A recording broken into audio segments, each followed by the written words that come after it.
Benvolguts canetencs i canetenques. M'adreço a vosaltres com a alcalde accidental en nom del govern municipal i també de l'oposició, per tant, de tot el consistori, per demanar-vos la vostra col·laboració.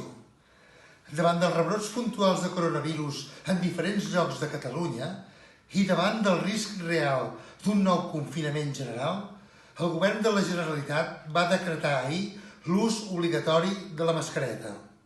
Us demano a tots que en fem cas, que ho fem, no només pel nostre bé individual, sinó també i sobretot pel bé de les nostres famílies, dels nostres amics i de tota la gent del poble i del país.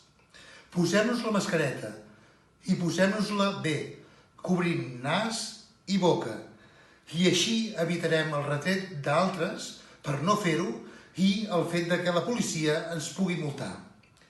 Canet, al llarg de la història, ha estat un referent, un exemple, un model en molts àmbits, en l'economia, en la cultura, en la igualtat entre homes i dones, en la sostenibilitat del medi ambient. Siguem ara també un referent en aquesta situació tan especial.